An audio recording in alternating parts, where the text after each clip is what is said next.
जी, इस वक्त मैं कराची के किसी पोश इलाके में नहीं बल्कि अजीज़ाबाद का इलाका है, ब्लॉक 8 और इस वक्त अल हबीब सोसाइटी में मैं खड़ा हूँ, जहाँ पर मॉडल मोहल्ला तैयार किया गया है गुलबर्ग टाउन की जानिब से। जो एक अच्छी काविश है, मैं अपने कैमरामैन नौमान सिद्दीकी से कहूँगा कि वो दिखाए कि आप देख सकते हैं कि यहाँ पर किस तरह से तज़ीन आराइश की गई है इस महल्ले की। और एक वाकई कराची के जिस वक्त जो सूरत हाल हो रही है ख़ासकर अंदरूनी इलाकों की, तो इसको देख कर जो है आँखें वाकई बड़ी खीरा हो रही हैं, क्योंकि आप देख सकते हैं कि ना सिर्फ दीवारों पे कलर्स किए गए हैं बल्कि यहाँ पर बाकायदा फूलों की क्यारी बनाई गई है, जबकि यहाँ पर निशानदेही के लिए बड़ी सोसाइटियों की तरह बोर्ड्स भी लगाए गए हैं। और ये बोर्ड्स उनके नामों से मंसूब किए गए हैं जो यहाँ के ऐसे मुंतज़िम मरहूमीन थे जिन्होंने इस महल्ले के लिए खिदमत अंजाम दी। तहम एक अच्छी काविश है, ना सिर्फ ये बल्कि लाइटिंग का बहुत अच्छा इंतज़ाम किया गया है। इसके अलावा CCTV कैमराज भी यहाँ पर लगाए गए हैं, तो माहौल अच्छा होता है। तो यकीनन जो है एक इंसान को जो है तसल्ली भी मिलती है। यहाँ के मकीन हमारे साथ मौजूद हैं, इनसे बात करने की कोशिश करते हैं कि अब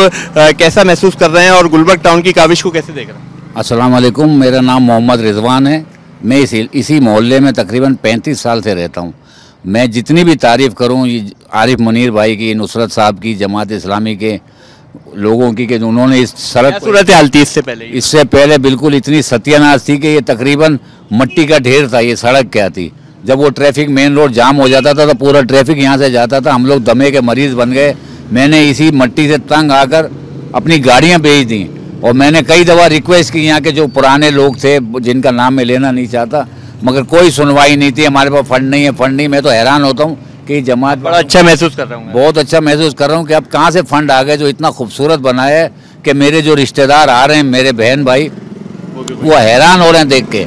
ये आपने बात सुनी, आवाम बहुत ज़्यादा खुश नज़र आती है और लोग भी हमारे साथ महल्ले के मौजूद हैं। इनसे पूछते हैं कि एक माहौल जो है कितना साजगार होता है ख़ासकर बच्चों की तरबियत के लिए, क्योंकि यहाँ पर करीबी स्कूल भी हैं, कॉलेजेस भी हैं। तो कैसे महसूस कर रहे हैं? बहुत अच्छा महसूस कर रहे हैं। ये काफ़ी आप समझें बहुत सालों के बाद जो है ये सड़क भी बनी है और ये मॉडल मोहल्ला जो बनाया गया है बड़ा ज़बरदस्त है। हम बहुत अप्रिशिएट करते हैं इनके जो आरिफ भाई हैं और जितनी भी UC की इंतज़ामिया है, बहुत ज़बरदस्त।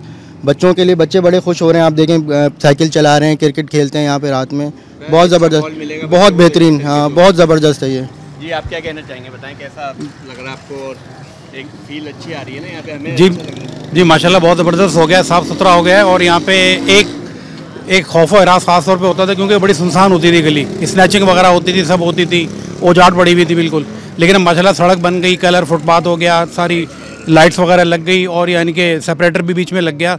इससे भी आसानी हो गई कि 1 वे नहीं होगा बल्कि 2 वे हो गया और सब बड़ी आसानी से आएंगे जाएंगे और बहुत अच्छा हो गया। और मोहल्ले में हमारे जैसे जानने वाले रिलेटिव वगैरह भी आते हैं तो वो बड़ी तारीफ़ करते हैं कि बहुत ज़बरदस्त हो गया। जी, आपने बात सुनी और यहाँ पर तमाम लोग खुश नज़र आ रहे हैं और खुश यूं ही नज़र आ रहे हैं कि माहौल बहुत ज़्यादा अच्छा हो गया। आप देख सकते हैं कि ना सिर्फ ये कि बल्कि रोड पे सेपरेटर्स भी लगाए गए हैं, जबकि यहाँ के मकीनों का बताना है कि यहाँ का भी कराची के दीगर इलाकों की तरह बहुत बुरा हाल था इससे कबल, और गुलबर्ग टाउन ने ये इक़दाम उठाया और अपने मदद आप के तहत जो है ये महल्ला मॉडल तैयार किया गया है। जबकि जो हमारी बात हुई है टाउन चेयरमैन नुसरतुल्लाह से, तो उनका यही अज़म है कि ना सिर्फ ये महल्ला बल्कि दीगर महल्लों में जो है इसी तरह के कामों के लिए जो है वो सोचा जा रहा है और जल्द जो है उनको शुरू किया जाएगा। तमाम एक खुशगवार माहौल हो गया और महल्ले वाले जो है इस मॉडल महल्ले से बहुत ज़्यादा खुश नज़र आ रहे हैं।